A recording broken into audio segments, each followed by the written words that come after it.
Have you ever told a lie that changed your entire life? Faye Carter was about to. She was desperate, he was dangerous, and the contract he offered wasn't what she expected. What happens when a man who hadn't trusted anyone in 3 years meets a woman willing to risk everything on one beautiful lie? This is a story about the deals we make in the dark. Settle in, get comfortable, and let me know where you're watching from. The story begins now. Faye Carter stood at the black iron gates with a stolen file in her purse and a lie ready on her tongue. Beyond the gates, the mansion rose into the Chicago evening, stone and ivy and old money that didn't need to announce itself. One lie, she thought, pulse hammering. One perfect lie, or I lose everything. She pressed the intercom. Static crackled. Then a voice cut through, deep, rough like whiskey over gravel. And despite the terror, her stomach flipped. "Who is this?" Her hands started shaking. "Faye Carter. Genesis Surrogacy sent me. For the preliminary interview." Silence.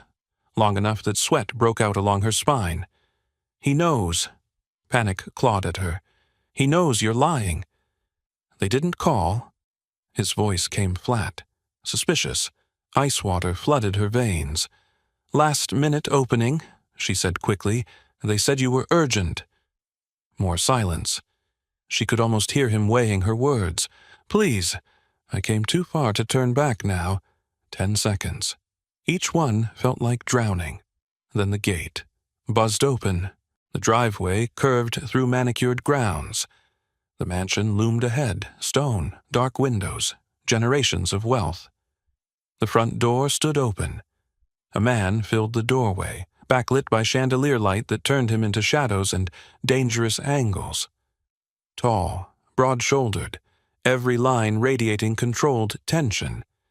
He didn't move, just watched her approach with an intensity that made her steps falter before she forced herself to keep walking, schooling her features into something she hoped looked professional rather than terrified. She climbed the steps and stopped 3 feet away. Up close, he was devastating. Dark hair fell across his forehead with careless perfection that was probably deliberate. Strong jaw covered with stubble too precise to be accidental. Full lips set in a hard line. But his eyes were the deep, predatory green of forests where things hunted in the dark. They were fixed on her with an intensity that made her skin prickle, made her body respond despite every logical reason to be terrified. His voice came rougher than it had been through the intercom, dropping lower in a way that sent heat curling through her stomach. "You're younger than I expected." She managed to speak despite her throat going dry, the word coming out slightly breathless. 24, next month." Something flickered in his eyes before his jaw clenched, muscle jumping near his ear. He delivered each word, clipped and precise. "The agency knows my requirements." Faye replied with the lie tasting like copper on her tongue, but coming out smoother because she'd already told it once. "They said I met them." He studied her for a long moment, those predatory green eyes cataloging every detail with an intensity that made her want to disappear. Her cheap Target dress hung loose on a frame too small, too delicate. Worn flats with a scuff she'd tried to hide. Hands that trembled despite her best efforts to still them. But it was her face that held his attention. Those impossibly large blue eyes dominated delicate features, so pale they looked almost translucent.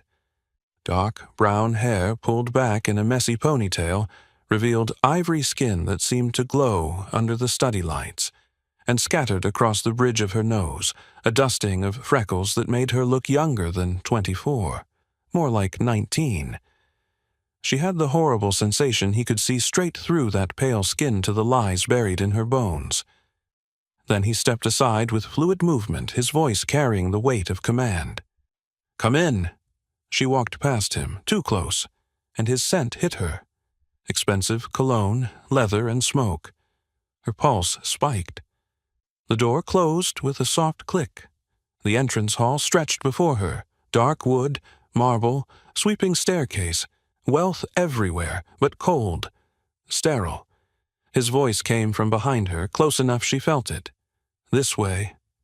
She followed him to his study. Bookshelves, massive desk, leather chairs, windows overlooking darkness. He gestured toward one of the chairs. "Sit." She obeyed, sinking into leather worth more than her car while he remained standing, looming. He crossed his arms, biceps straining against black fabric, his tone businesslike. "Full name." Her voice came out smaller than intended. "Faye Marie Carter." "Occupation?" Heat crept up her neck. "Retail. I work at the loft downtown." His eyes narrowed slightly. "Education?" "Some college. Dropped out second year." His next question came sharp. "Why?" The words scraped out. "Financial reasons." He continued with clinical precision. "Medical history? Any chronic conditions?" She forced herself to meet his eyes. "No, I'm healthy." "Medications?" "None." Something dangerous flashed in those green depths. "Sexually active? I mean, too much." Heat exploded from her neck and flooded up into her cheeks in a crimson wave she couldn't control, couldn't hide, the blush spreading across her skin like wildfire. "No, absolutely not." The corner of his mouth curved, barely there, a ghost of a smile. As he watched her squirm under his gaze, satisfaction flickering in those green eyes at her obvious embarrassment, like he'd just discovered something that pleased him. Then the expression vanished, his features returning to unreadable granite as he moved to the desk, picked up a folder, and dropped it in her lap. His voice had gone even rougher, intimate in a way that made goosebumps rise along her arms. "Read." She opened it with trembling fingers. Pages of legalese swam before her eyes, but certain phrases jumped out. Clause 3, marriage required upon confirmed pregnancy. Clause 7, surrogate's own eggs will be utilized.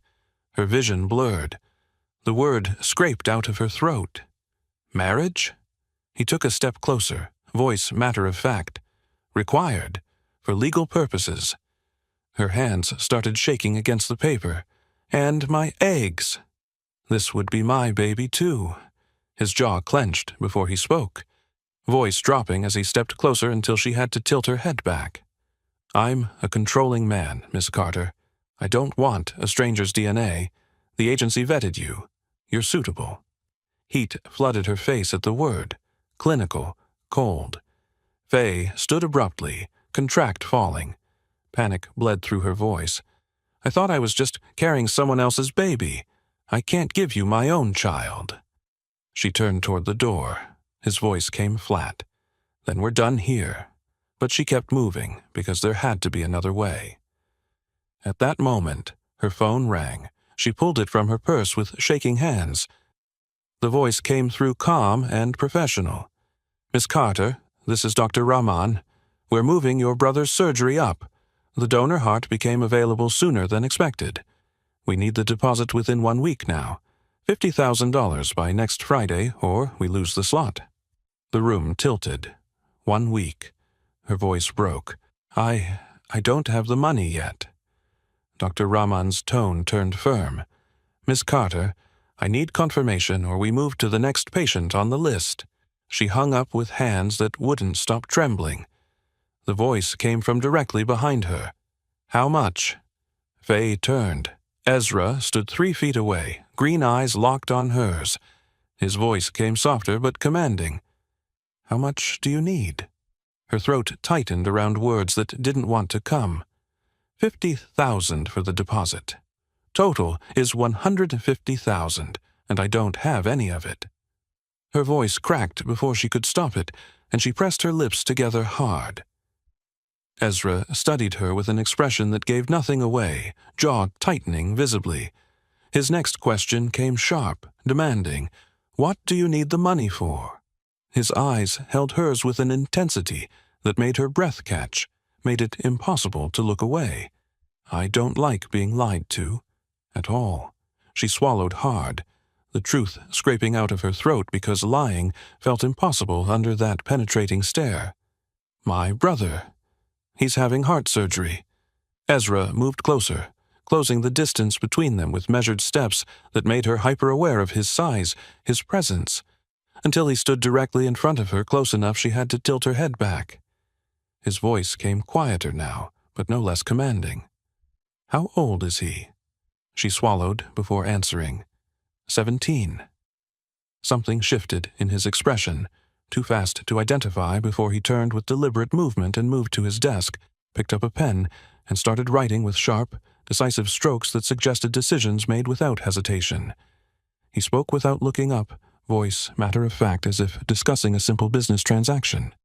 "My offer, $3 million. The words didn't process, didn't make sense in any language her brain understood. "What?" He finished writing and turned to face her. $3 million, Miss Carter. $1 million upon signing, $2 million upon delivery of a healthy child. He paused, jaw tightening. "My terms remain the same. Marriage, your eggs, my house, my rules. $3 million, too large to feel real." The question escaped. "Why?" His eyes darkened in a way that made her stomach flip despite the terror. "You're shy," he said, moving closer with deliberate steps. "You blush when you speak." "I find that appealing." He stopped directly in front of her, close enough she had to tilt her head back to see his face. "And if my child helps save a 17-year-old's life, even indirectly, that makes his coming into this world mean something." His mouth curved in something that wasn't quite a smile, something darker and more complicated that made her stomach tighten with apprehension she couldn't quite name. "Don't thank me yet, Faye. You have no idea what you just signed up for." And judging by the way he looked at her, by the way his hands curled into fists at his sides, like he was physically restraining himself from reaching for her, by the raw hunger burning in those forest-green eyes that made her skin prickle with unwanted awareness, she was beginning to understand he might be right. He moved back to his desk with deliberate steps, pulled out another card, and held it between two fingers. "Tomorrow, 11 a.m. Dr. Abrams, I'll make the appointment." Faye took the card, reading the name of another private clinic. "Another examination?" His gaze held hers with an intensity that made her breath catch. "Fertility specialist. I need confirmation your eggs are healthy before we proceed." Heat flooded her cheeks at the clinical way he discussed her body, like she was livestock being evaluated for breeding. "And after the appointment," he continued, voice dropping lower, more commanding, "you move in here. Tomorrow. 4 p.m. at the latest." The words hit her like cold water. "Move in. Tomorrow?" His expression didn't change, didn't soften. "This needs to happen under my supervision. The pregnancy preparation, the pregnancy itself, all of it. I need to see it, control it." Her voice came out higher than intended, panic bleeding through. "You're going to keep me here? Like a prisoner?" "Not a prisoner," he corrected, moving closer until she had to tilt her head back to see his face. "Under my watch. You'll quit your job. You won't need to work. During the day, you can visit your brother at the hospital. That's it." She stared at him, trying to process what he was saying. "You're serious." "Completely." His jaw tightened. "Pregnancy preparation, pregnancy, marriage, birth. 1 year after delivery, we divorce.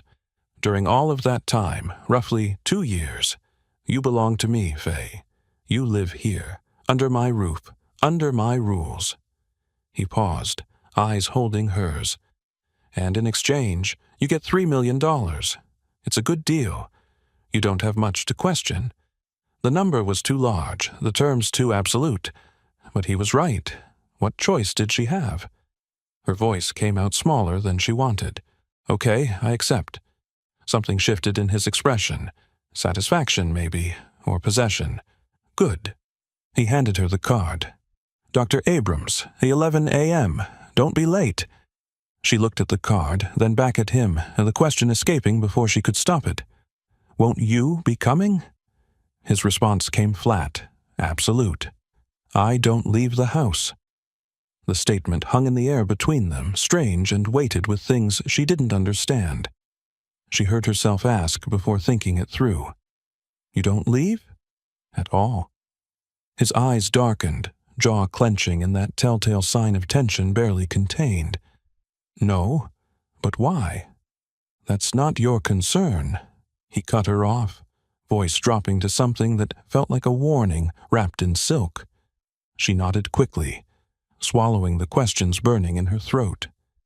Ezra moved toward the study door, opening it in a clear dismissal, but stopped with his hand on the frame, turning back to look at her with an intensity that made her skin prickle. 4 p.m. tomorrow. Latest, I'll be waiting for you. He paused, mouth curving slightly. My future wife. The words sent a shiver down her spine that had nothing to do with fear, and everything to do with the way he was looking at her, like she was already his, like the deal was done, like she'd just walked into a cage disguised as salvation. And maybe she had. Dr. Abrams studied the ultrasound screen with an expression Faye couldn't read. Your eggs look excellent. Young, viable. Relief flooded through Faye's chest. So, we can proceed? Dr. Abrams turned to face her, concern etching lines around her eyes. We'll do the embryo transfer in 1 week. That gives your body time to prepare with hormones. She paused, studying Faye with an intensity that made her squirm. But I have to ask, why aren't you considering the natural method? From what I observed during the examination, you haven't yet. Heat exploded across Faye's face, crawling from her neck to her hairline in a wave she couldn't control.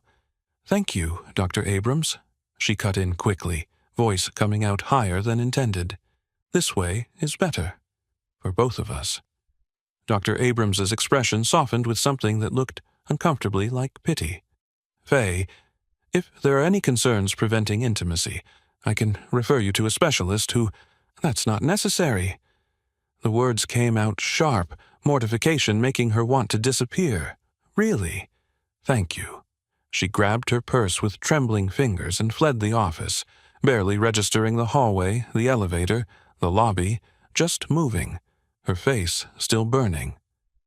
By the time she reached the street, she couldn't remember how she'd gotten there. By 4 p.m., Faye had said goodbye to Josh at the hospital, told him the lie about the live-in nursing position, watched his face light up with hope she prayed she could deliver on, and taken an Uber to the address that would be her home for the next 2 years. The mansion looked even more imposing in daylight. She stood outside the bedroom door Ezra had directed her to, her 2 battered suitcases at her feet, staring at the polished wood. The door opened before she could knock. Ezra stood there in dark jeans and a gray Henley, green eyes sweeping over her with an intensity that made her skin prickle. You're early. I didn't want to be late. He stepped aside. The room behind him was large, windows, white linens, expensive furniture, beautiful, cold. This is yours, he said. Relief started to bloom, until his next words killed it. My room is right next door. His voice dropped lower, intimate in a way that made goosebumps rise along her arms. So I can hear you if you need anything. She turned to find him closer than expected. Or if you try to leave, he added, mouth curving slightly. Faye spent the next hour unpacking in silence, hyper-aware of the wall separating her room from his, wondering if he could actually hear everything through it. Her movements, her breathing, her racing heartbeat. At 6 p.m., a sharp knock made her jump. She opened the door to find a woman in her 50s, her hair pulled back severely, expression carved from ice. I'm Mrs. Brennan, the housekeeper. Her eyes swept over Faye with obvious disdain. Mr. Emerson requires your presence in the dining room, 7 p.m. sharp. Don't be late. The woman turned and walked away before Faye could respond, leaving her staring at an empty hallway and a hostile back. At 6:55, Faye made her way downstairs, following the sound of clinking dishes to a dining room she hadn't seen before. Ezra stood at the head of a long table, placing dishes with precise movements. He'd changed, dark jeans, black button-down with sleeves rolled to his elbows, revealing forearms corded with muscle and veins that her traitorous brain noticed despite everything. He looked up when she entered, those green eyes tracking her movement across the room. "Sit." She sat at the chair he indicated, not at the opposite end of the long table, but directly to his right, close enough that when he sat, their knees almost touched under the table. The food looked professional. Perfectly seared chicken, roasted vegetables, risotto that smelled like something from a restaurant. Her surprise must have shown on her face because his mouth curved slightly. "You thought I'd order takeout? I didn't think you'd cook." The words came out before she could stop them. His gaze held hers. "I don't need anyone to take care of me, Faye. I learned that a long time ago."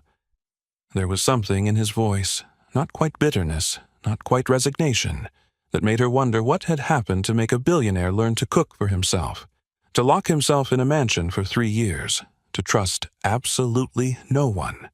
But she didn't ask. Asking felt dangerous. They ate in silence that felt weighted, charged with things neither of them said. She was hyper-aware of every movement he made. The way his fingers wrapped around the wine glass, the flex of his jaw when he chewed, the heat radiating from his body close enough to feel but not quite touch. "How was your brother?" His question cut through the quiet, startling her. Good. Hopeful. Her throat tightened. "The surgery is scheduled for 2 weeks from now, thanks to you." Something flickered in his eyes. "Don't thank me. This is a transaction, Faye. You're giving me what I want. I'm giving you what you need." The words should have stung, should have felt cold. Instead, they felt honest in a way that made her chest ache. He stood abruptly, moving to a sideboard she hadn't noticed, and returned with a small black box. Set it on the table between them with controlled precision. "Open it." Her hands trembled as she lifted the lid. Inside, nestled in black velvet, lay a delicate gold necklace, thin chain, small pendant that caught the light. Beautiful, expensive, terrifying. "I can't accept this," she started, but his hand closed over hers before she could push it away. "You can. You will." His voice dropped lower, more commanding. "Put it on." She lifted the necklace with shaking fingers. It was lighter than it looked, the pendant warm against her palm. She reached behind her neck to fasten the clasp, fumbling with the delicate mechanism. "Let me." His voice came from directly behind her. When had he moved? And then his hands were at her nape, fingers brushing the sensitive skin there as he took the necklace from her grip. Goosebumps erupted across her arms. Every nerve ending came alive where his fingers touched, breath ghosting against her ear as he worked the clasp with movements that felt deliberately slow. The necklace settled against her collarbone, light but present. His hands didn't move away. One slid forward, fingertips tracing the chain down to where it rested against her skin, the touch sending electricity racing through her veins. "Never take this off," he said quietly, his breath warm against her neck. She swallowed hard, trying to find her voice. "Thank you. It's beautiful. You didn't have to. I needed to." His fingers traced the pendant, then trailed up to her jaw, tilting her face toward his with gentle but absolute pressure. "So I can see where you are." Every second of every day. Her breath stopped completely. "What?" His eyes held hers, dark and intense, and utterly unrepentant. GPS tracking, always on, always transmitting. His thumb brushed across her cheekbone in a caress that contradicted the words. "I'll know if you're at the hospital, if you're at a store, if you try to run." Shock rippled through her, followed immediately by anger that made her hands clench in her lap. She jerked her chin from his grip, meeting those predatory green eyes with fury she couldn't quite hide. "You put a tracking device on me?" He straightened, moving around to face her, looming over where she sat frozen in the chair. "I did." That's... She couldn't find words past the rage and fear tangling in her throat. "You can't just..." He leaned down, hands bracing on the arms of her chair, caging her in with his body, his face inches from hers. One hand lifted, fingers catching a strand of dark hair that had fallen forward, tucking it behind her ear with aching slowness, his knuckles grazing her cheek in a touch that made her skin burn. His voice came out rough, intimate, absolute. "Do you object?" Yes. She should say yes, should rip the necklace off and throw it at him. But his eyes held hers, and her body betrayed her, pulse racing, skin flushed, hyper-aware of how close he was, how easily he could close the distance between them. Anger and something else entirely warred inside her chest. Would it matter if I did?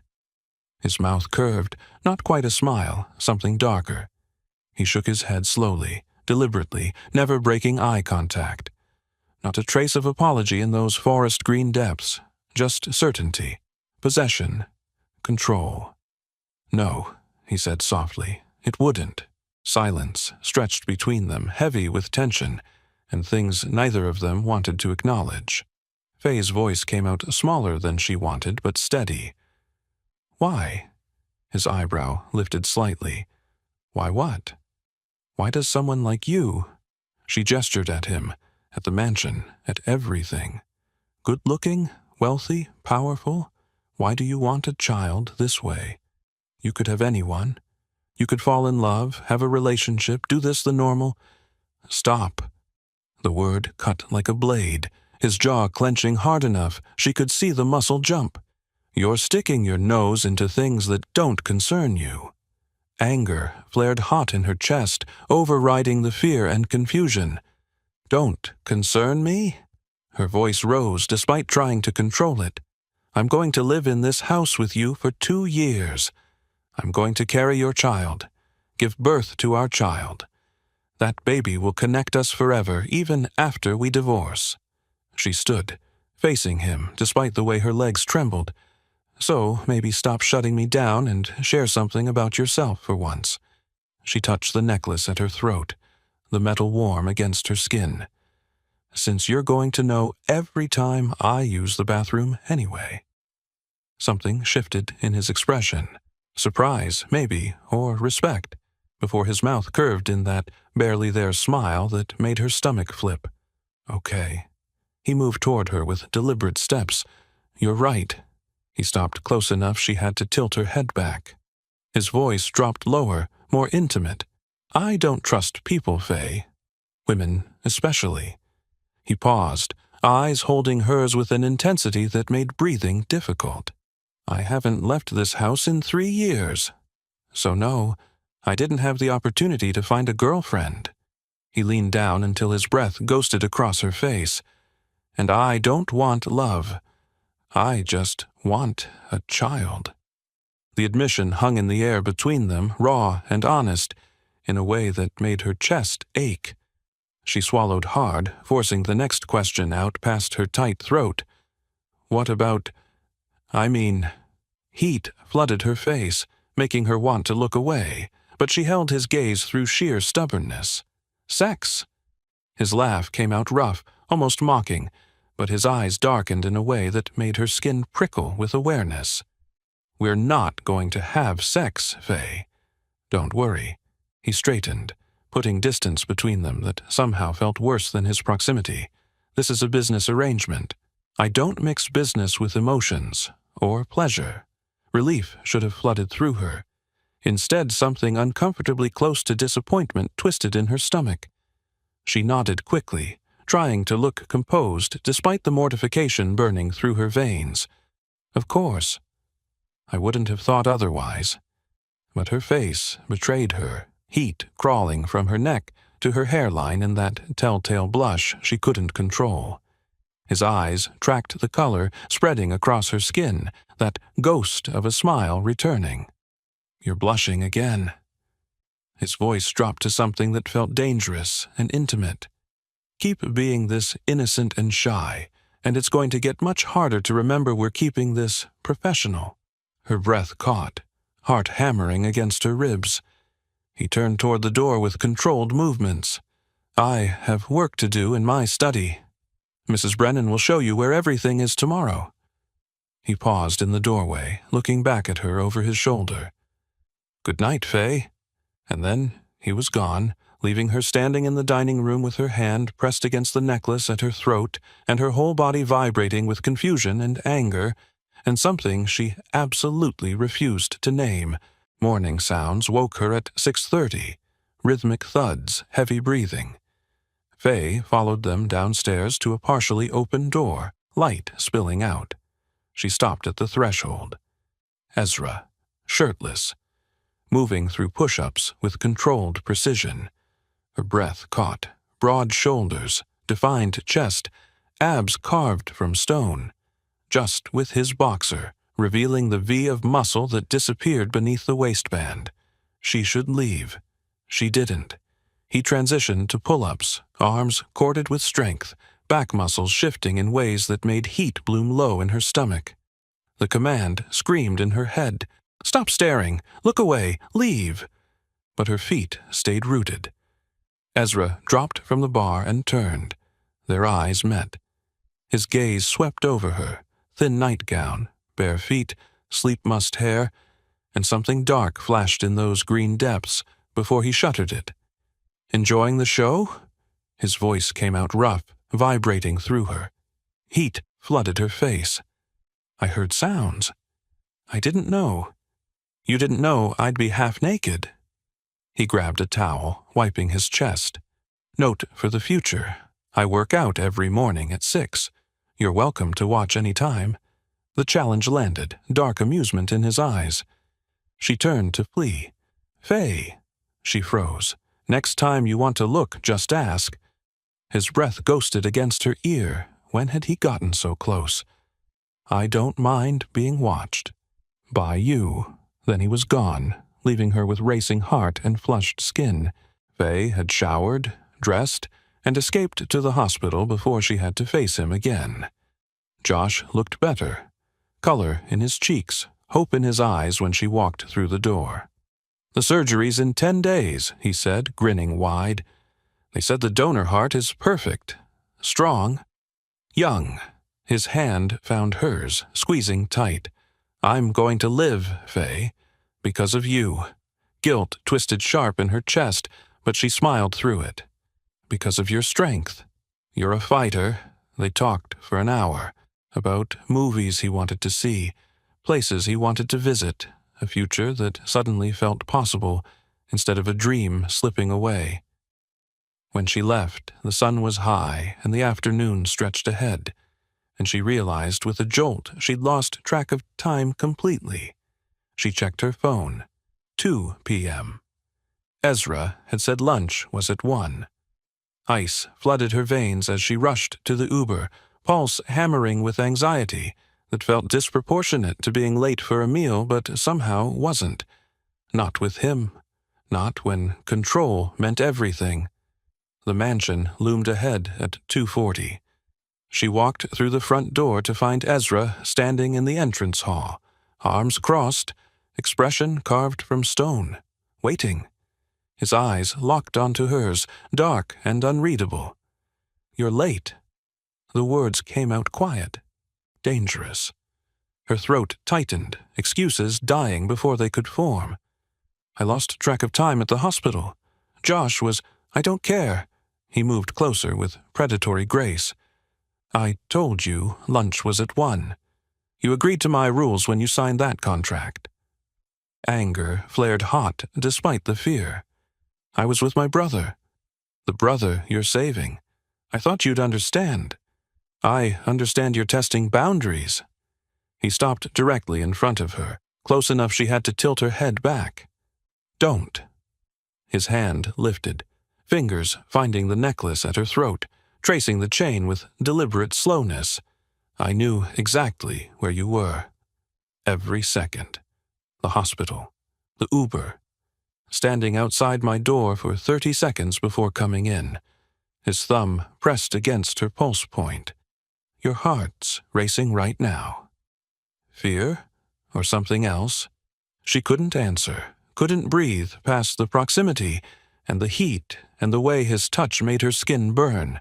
"Next time," he said quietly, dangerously, "text me if you'll be late, or face consequences." He released her and walked away, leaving her standing alone with trembling hands and racing pulse. She waited until his footsteps faded, until she was certain he couldn't see her, before her knees gave out and she sagged against the wall. The weight of it crashed over her all at once. 2 years of this, 2 years of his control and his rules and his proximity, that made her forget how to breathe. Panic clawed at her throat. God, 2 years! I have to endure this for 2 years. Worse, she'd carry his child, give birth to his child, and then hand that baby over and walk away like none of it mattered. Her hands came up, fingers pressing against her temples like she could physically hold herself together. When she'd stolen that file from Genesis Surrogacy, when she'd lied her way through those gates, she'd known there would be consequences. But not this. Not him. Not the way he looked at her like he could see straight through her lies to the desperation underneath. What am I going to do? The question echoed in the empty hall, unanswered. Dinner, that evening, felt like sitting through an execution, silent, tense, every bite forced down, a throat too tight with anxiety. Ezra sat across from her, expression unreadable, eating with controlled precision that somehow made the silence worse. Faye pushed food around her plate, stomach churning. Her voice came out smaller than intended. I don't feel well. His eyes lifted to hers, something softening in those green depths. Tomorrow is the procedure. It's normal to be anxious. She nodded, not trusting herself to speak, past the emotion clogging her throat. Go rest, he said quietly. You'll need your strength. She fled to her room before the tears could come. Sleep came in fragments, dreams of needles and babies and green eyes that saw too much, until the nightmare caught her. She was drowning. Water filled her lungs, pulled her down, and she couldn't breathe, couldn't scream, couldn't. Faye jolted awake with a strangled cry that tore from her throat before she could stop it. Her door burst open. Ezra stood there in gray boxer briefs and nothing else, chest heaving like he'd run, eyes wild with something that looked like panic before he controlled it. Faye! He crossed the room in 3 strides, sitting on the edge of her bed without asking permission. You're okay. Just a dream. But she wasn't okay. Tremors racked her body, tears streaming down her face, breath coming in gasps that wouldn't slow. His hand found her face, thumb wiping away tears with a gentleness that contradicted everything she knew about him. Breathe. Look at me. Breathe. She tried, failed, tried again. His other hand slid into her hair, cradling her skull, grounding her with touch and presence and warmth. That's it. Slow, breathe with me. Minutes passed, or hours, she couldn't tell, before the shaking subsided and reality solidified around her. Ezra's voice came out rough, almost pained. I scared you today. I pushed too hard. His jaw clenched, muscle jumping. My control issues, they're worse with you. I don't know why, but they are. She blinked up at him, confused by the admission, by the vulnerability bleeding through cracks in his armor. His thumb traced her cheekbone, eyes holding hers with an intensity that stole her breath. I don't want you to be afraid of me, Faye. That's the last thing I want. The confession hung in the air between them, raw and honest, in a way that made her chest ache. Her voice came out barely a whisper. Then stop being so terrifying. Something that might have been a smile ghosted across his face. I'll try. His hands were still in her hair, on her face, and she was suddenly hyper-aware of how close he was. Bare chest inches away, the scent of him filling her lungs, clean soap and something darker, very masculine, the heat radiating from his skin, making her want to lean closer despite every reason not to. His gaze dropped to her mouth, then back to her eyes, and the air between them charged with something electric and dangerous. She should pull away, should put distance between them. She didn't move, Neither did he. His thumb traced her lower lip with aching slowness, eyes tracking the movement like he was memorizing it. "You're making this very difficult." Her breath hitched. "Making what difficult?" she whispered. "Keeping my distance." His voice dropped to something rough and intimate. "Remembering this is just business." Time stretched. Her heart hammered. The world narrowed to just this. His touch, his eyes, the tension coiled tight between them. Then he pulled back, hands leaving her skin like it burned him, jaw clenching hard. "Sleep. I'll stay until you do." He moved to the chair by her window, putting distance between them that felt like a chasm. Faye lay back down, pulse still racing, skin still tingling where he'd touched, and tried not to think about how much she'd wanted him to close that distance, how much she'd wanted him to forget about business and control and contracts. "What's wrong with me?" she murmured to herself. His voice came quiet from the darkness. "Nothing's wrong with you, Faye." That's the problem. She hadn't realized she'd spoken aloud. Sleep claimed her slowly, awareness of him watching over her the last thing she felt. Morning light woke her to an empty chair and a note on her nightstand in sharp, precise handwriting. "Today is the day. Car leaves at 10 a.m. Ezra." Faye pressed fingers to her lips, remembering the ghost of his touch, then stopped at a sound, faint, muffled, coming from down the hall. The locked room. Someone was in there. The clinic at 10 a.m. felt sterile and cold, all white walls and hushed voices. The procedure took 15 minutes, pressure, cramping.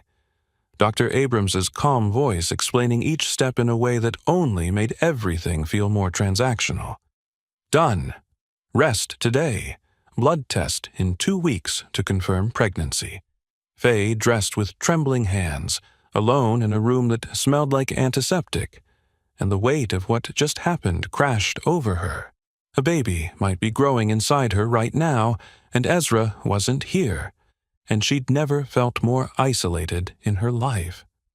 Ezra stood at the front door when the Uber pulled up, moving down the steps before she could even open the car door.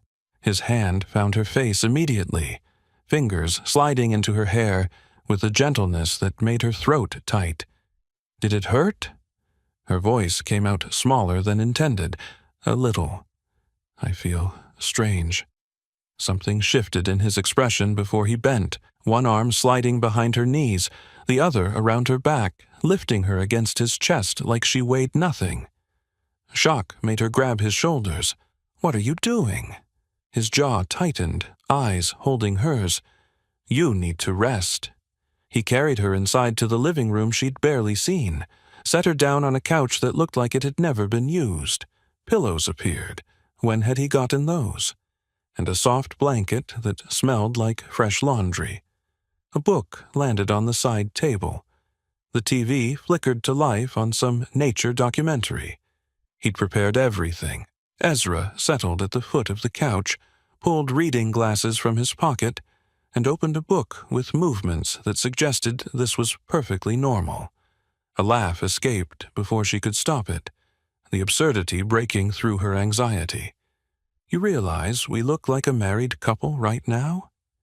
His eyes lifted over the glasses, something warm flickering in those green depths, before his hands found her ankles, lifting her feet into his lap with casual intimacy. "Once the pregnancy takes, we'll be married anyway."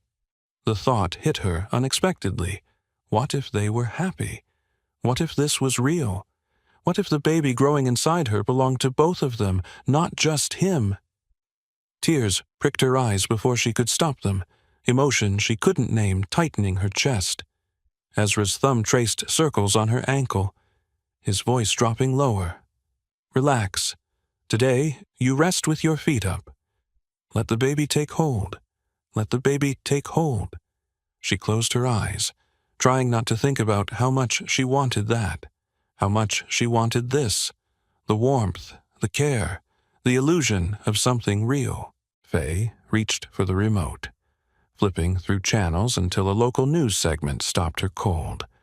The screen showed Ezra, younger, smiling at some gala, surrounded by people in expensive clothes. Faye sat up slightly, eyes widening at the transformation. This man looked nothing like the reclusive, controlled Ezra she knew. The anchor's voice filled the room, bright and gossipy. Chicago's most elusive bachelor, Ezra Emerson, CEO of Emerson Tech and one of the city's most successful tech entrepreneurs, hasn't been seen at public events in 3 years. The 39-year-old billionaire is known for his anonymous donations to children's charities and was once a fixture at every major social event in the city. These days, Chicago's eligible women can only wonder what happened to their most sought-after. The TV went black. Ezra held the remote, jaw tight, eyes unreadable. Faye blinked at him, processing. "You're 39?" His mouth curved slightly despite the tension. "Is that a problem?" A smile tugged at her lips despite everything. "No." She paused, unable to resist. "Chicago's most eligible bachelor, huh? All those women chasing you, and here you are having a contract baby with an ordinary girl from... You're not ordinary." His hands found her feet again, thumbs pressing into her arches with gentle pressure that contradicted the intensity in his voice. His eyes held hers. "And I'm glad it's you. Glad it's your baby I'm going to have." The words landed soft but absolute, stealing the air from her lungs. Warmth bloomed in her chest despite trying to stop it. Children's charities, anonymous donations. Her voice softened. "There are sides to you I don't know, Ezra Emerson. You're softer than you pretend to be, aren't you?" Something flickered in his expression before he looked back down at his book, effectively ending the conversation. But his hands stayed on her feet, warm and present, and that said more than words ever could. The 10 days that followed blurred into something Faye hadn't expected. Routine that felt dangerously close to real. Mornings, she woke to the sound of Ezra working out. By 9, his voice filtered through the study door, sharp, commanding, running online meetings with executives who clearly feared and respected him in equal measure. She'd catch glimpses through the cracked door. Ezra, in a crisp shirt, glasses on, dismantling someone's quarterly report with surgical precision. The businessman was as compelling as the recluse, maybe more so. Afternoons, she visited Josh at the hospital, watched him grow stronger. Evenings belonged to dinners that stretched longer than they should, conversations that went deeper than was safe. "What are you reading?" Faye asked one night, finding him in the study. He lifted the book without looking up. East of Eden. Steinbeck heavy choice. His eyes met hers, and something in his expression shifted. Invitation replacing the usual guardedness. "I like heavy. Keeps me grounded." He gestured to the chair beside his desk. "Come, sit with me. I'll read to you." She moved closer, settling into the leather chair, close enough to see the title on the worn pages, close enough to catch his scent. Soap and something darker that made her pulse skip. His voice dropped lower, more intimate, as he began reading. Deep, steady, each word wrapped around her like warmth. Faye watched his face as he read, the way his jaw relaxed, the slight furrow between his brows when he concentrated, the ghost of expression that crossed his features with certain passages. The sharp edges she'd first seen had softened somehow over these 10 days. The control was still there, the intensity, but gentler now. Less like armor, more like protection. She realized with a start that she wasn't afraid of him anymore. Maybe she should be. Mrs. Brennan appeared in doorways with disapproving looks and tight-lipped silence, her presence a cold shadow that reminded Faye she didn't belong here. One morning, Faye found her in the kitchen, arranging flowers with sharp, precise movements. "Good morning, Mrs. Brennan." The woman's gaze swept over her, cool and assessing. Miss Carter. Not warm, never warm. That evening, Mrs. Brennan set dinner plates down with slightly more force than necessary, her displeasure radiating across the dining room. Ezra's voice cut through the tension, quiet but absolute. "Mrs. Brennan." The woman stopped, spine rigid. His eyes held hers with an intensity that made the air feel heavier. "You'd do well to get used to Faye's presence. She's the lady of this house now." Silence stretched, weighted, and dangerous. Mrs. Brennan's jaw tightened before she nodded once, sharp and controlled. "Of course, Mr. Emerson." But her eyes, when they found Faye, held something that looked uncomfortably like pity mixed with warning. Josh's surgery had gone perfectly 3 days ago. He was stable, recovering, alive. Every afternoon, Faye visited him, watched color return to his face, heard strength in his voice. She came home one evening to find Ezra in the living room waiting. "Dr. Rahman says Josh can be discharged in 2 weeks. She couldn't keep the smile off her face. Ezra stood, moving closer. "He can stay here when he's released." "Your brother. Having him close will make you happy." Shock rippled through her. "You'd let him stay here? He's your family." His voice came quiet but absolute. Joy burst through her chest, overwhelming and bright. Without thinking, she closed the distance and kissed his cheek, soft, quick, full of gratitude. His breath caught, body going still. She pulled back, face flushed. "Thank you." His breath caught, body going still beneath her touch. She pulled back, face flushed, suddenly aware of how close they were. "Thank you for everything." His hand found her face, thumb tracing her cheekbone with gentleness that made her heart stutter. "He's family now. You both are." The words wrapped around her, warm and real and dangerous. That night, Faye couldn't sleep. Everything was perfect. Josh recovering, the baby possibly taking hold, Ezra softening in ways that made her chest ache. But the locked door haunted her, the question burning in her mind. What is he hiding? She found herself in the hallway, staring at the keyring Ezra always left on the console table. Her fingers closed around cold metal before rational thought could stop her. The old key slid into the lock, turned, clicked. The door swung open, darkness beyond. She pushed it wider, hand finding the light switch. "What are you doing?" The voice came from directly behind her, cold, dangerous, absolutely furious. She spun. Ezra stood 3 feet away, chest heaving like he'd run, eyes blazing with something she'd never seen before. Betrayal. Her voice came out small, broken. "I'm sorry. He moved fast, backing her against the wall with controlled fury, one hand slamming beside her head. "I told you to stay away from this room." His voice dropped to something raw and pained. "I was starting to trust you, Faye. Starting to believe you were different." Tears burned her eyes, spilling over before she could stop them. "Ezra, I only wanted... Go to your room." The words exploded out of him, loud enough to make her flinch. She swallowed hard, nodding once, and fled down the hallway with tears streaming down her face and her heart breaking for reasons she didn't fully understand. Behind her, she heard the locked door slam shut. The sound echoed like a gunshot through the silent house. Pain woke Faye at midnight. Sharp, twisting, wrong. Faye gasped, curling into herself as cramping seized her abdomen with vicious intensity. Warmth spread between her legs, wet and terrifying. Blood. Panic clawed at her throat, her voice coming out strangled and desperate. "Ezra! Ezra!" The door crashed open. He appeared in boxer briefs, hair wild, eyes going wide when he saw her doubled over. He crossed the room in 2 strides, pulling back the covers. Red stained the white sheets. His face went pale, jaw clenching as he grabbed his phone with shaking fingers.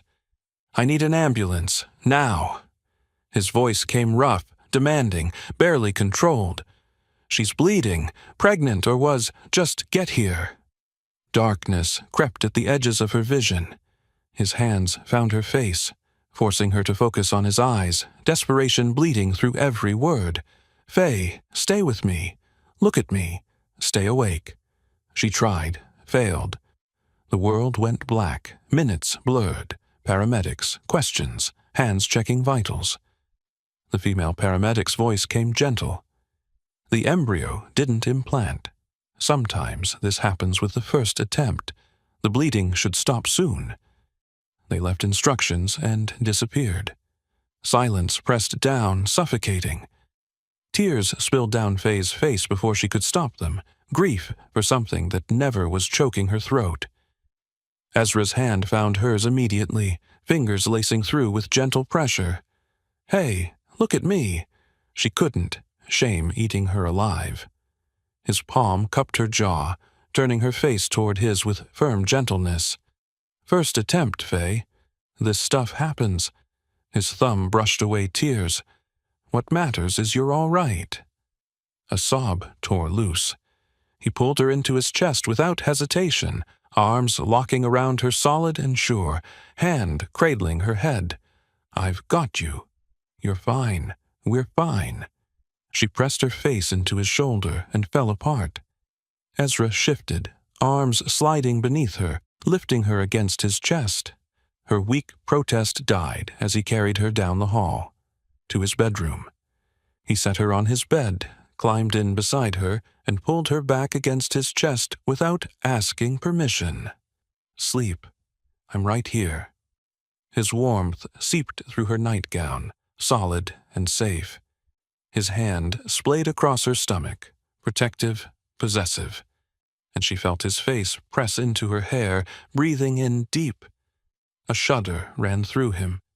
His voice came rough against her ear. I'm sorry. For earlier. Her fingers found his, threading through. I know. His grip tightened, face bearing deeper, pulling her scent into his lungs like he was drowning, and she was air. Sleep claimed her wrapped in arms that felt like protection and promise. Morning came with sunlight and dread coiled tight in her chest. Faye dressed in silence, dreading the doctor's confirmation of what she already knew. The car waited outside. Black, expensive, driver holding the door. She slid into the back seat and froze. Ezra sat there in dark jeans and a gray sweater, sunglasses on despite being inside the car, jaw tight with visible tension. Shock rippled through her. You're coming. His hand found hers immediately, fingers lacing through with firm pressure. From now on, we go together. 3 years. He hadn't left this house in 3 years, and he was doing it for her. She confirmed what the paramedics had said with gentle professionalism. The embryo didn't implant. Your body's responding normally. The bleeding will stop in a day or two. A pause, studying Faye's face.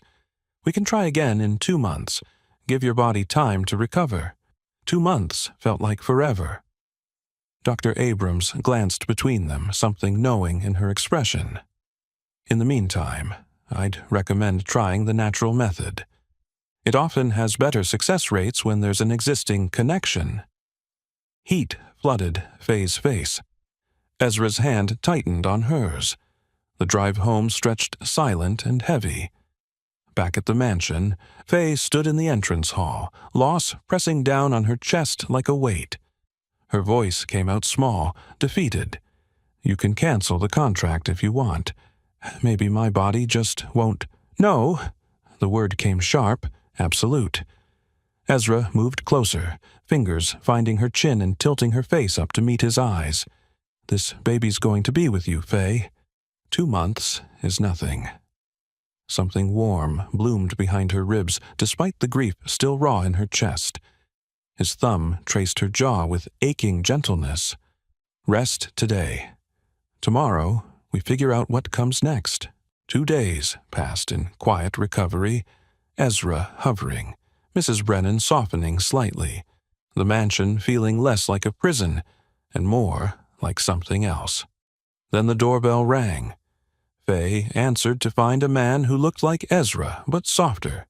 Same dark hair, same build, but green eyes that held warmth instead of ice. Expensive suit, easy smile. You must be the reason my brother's phone goes straight to voicemail lately.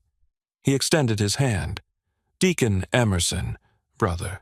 She shook his hand, mind racing. Faye. I'm living here, apparently. Deacon's eyes swept past her into the house, landing on Ezra, who'd appeared in the hallway, expression unreadable. You gonna invite me in, or do I need a formal appointment now?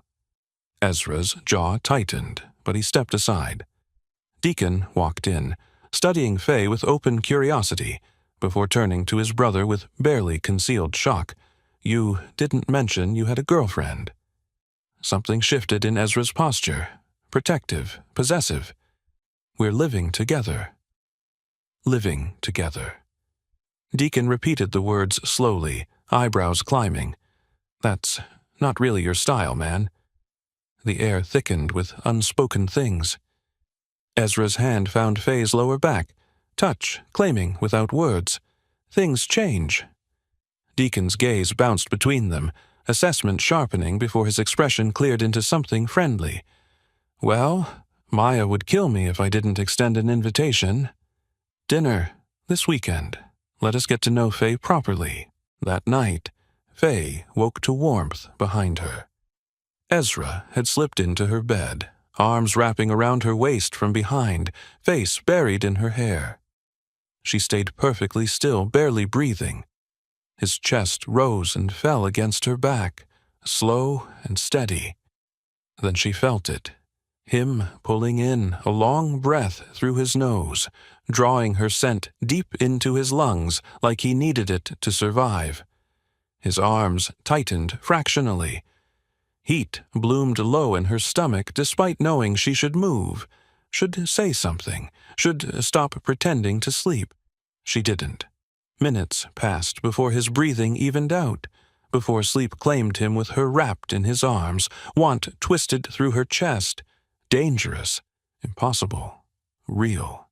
Morning brought sunlight streaming through windows and Ezra's voice at her door.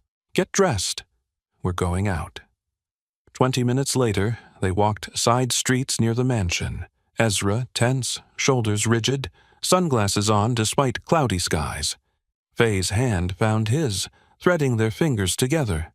His grip tightened immediately, like she was the only thing keeping him grounded. Wind caught her dark hair, sending it flying across her face. She laughed, bright, unguarded, pushing it back with her free hand, and something in his expression softened at the sound, tension easing from his jaw. A small cafe appeared ahead, windows fogged with warmth. Coffee? Her voice came soft, hopeful, and when she smiled up at him, those impossibly large blue eyes catching the weak sunlight, warmth spread through his chest, despite the anxiety still coiled tight in his muscles. His jaw clenched. Nodded once. Inside they sat by the window. Ezra's leg bounced under the table, hands fisting and relaxing. Faye covered his hand with hers, her touch gentle but grounding. You're doing great. His eyes met hers, vulnerable, raw. 3 years. This is the second time I've been outside in 3 years. Her chest tightened, fingers threading through his with deliberate tenderness. Tell me why. She leaned forward slightly, voice dropping lower, more intimate. Please, I want to know you, Ezra. Really know you. He studied her face. The way wind had left her cheeks flushed pink, how her smile made those freckles across her nose more pronounced, the genuine warmth in those pale blue eyes that seemed to see straight through every wall he'd built. His thumb traced circles on her palm, something in him cracking open despite his best efforts to stay closed. I'll tell you, Faye. His voice came rough, honest. Just give me a little more time. She smiled again, soft, patient, devastating, and nodded. His free hand lifted, cupping her face, thumb tracing her cheekbone as he memorized the way sunlight caught in her dark lashes, The delicate curve of her jaw, the pulse fluttering at her throat, leaning closer, breath ghosting across her lips. She froze, those blue eyes going wide, breath catching. Then he stopped, pulled back, jaw clenching with visible effort. We should get back. That afternoon, Ezra had a critical merger meeting online. Faye found him in his study adjusting his tie. White dress shirt, navy tie, the professional armor he wore for high-stakes calls. Tension already lived in his shoulders, jaw tight with anticipation. He turned, catching her in the doorway, and his gaze swept over her before landing on the laptop she'd left open on the chair. His eyes narrowed, moving closer to see the screen. University websites, computer science programs, admission requirements. His voice came careful, controlled. "What year did you drop out?" Heat crept up her neck, caught in something she hadn't meant him to see. "Junior year. Computer information systems." Something shifted in his expression, surprise mixed with concern. "You're planning to go back? Now? While we're trying to have a baby?" She stood, closing the laptop. "Someday. Not now, obviously." Her voice softened, tinged with loss she usually kept hidden. "The baby comes first. But sometimes I listen to you in those meetings, talking about AI integration and cloud architecture, and I remember." She paused, throat tightening. "I remember what I gave up, what I loved, how I traded my dreams for survival." Understanding flickered across his features, jaw tightening. "I get that. But you know now isn't the time." "I know." She met his eyes. "Doesn't make it hurt less." He studied her for a long moment, something unreadable crossing his face before he nodded once. "We'll talk about this. Later." Then he was gone, door closing as the meeting started. 2 hours later, his voice filtered through the study door, sharp, cold, the businessman she'd glimpsed in those morning calls, but amplified, dangerous. His words cut through like blades, precise and unforgiving. "That's unacceptable. We agreed on 40% equity, not 35. Don't insult my intelligence by pretending this wasn't intentional." The silence that followed felt weighted, before his voice dropped lower, more lethal. "Then we don't have a deal. Walk away now, or meet the original terms. You have 60 seconds to decide." Faye's stomach tightened at the steel in his tone. Tension stretched before he spoke again, with satisfaction edging into his voice. "Smart choice. My lawyers will have the revised contracts by morning." The call ended. She heard movement, sharp, frustrated. Something hitting the desk. She waited 5 minutes before knocking softly. His response came rough, exhausted. "Come in." Ezra sat at his desk, tie loosened, top button undone, head in his hands. The tension radiating from him felt almost physical. She moved behind him without asking permission, hands finding his shoulders. He went rigid under her touch. Her voice came soft, soothing as her thumbs pressed into the knots corded beneath his shirt. "Relax, let me help." A long exhale escaped him, some of that rigidity melting as her fingers worked the tension systematically. Firm pressure, slow circles, finding every place he held stress and coaxing it loose. His head dropped forward, giving her better access. Minutes passed in silence, broken only by his breathing evening out, muscles unlocking under her hands. He finally spoke, voice rough with lingering frustration. "They tried to renegotiate at the last second. Thought I'd cave rather than walk away from 6 months of work." Her thumbs dug into a particularly tight knot near his spine. "But you didn't." His response came firm, absolute. "No. Never show weakness in negotiation. They smell blood and go for the throat." Sounds exhausting. His laugh came out hollow, devoid of real humor. "It is." Her hands moved to his neck, working the tension there with gentle insistence.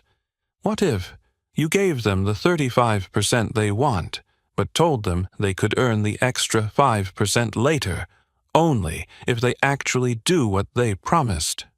He went still under her hands. She continued, thinking it through as she spoke. Like, you're not saying no to 40%. You're just saying, prove you're worth it first. They get to tell their people they won.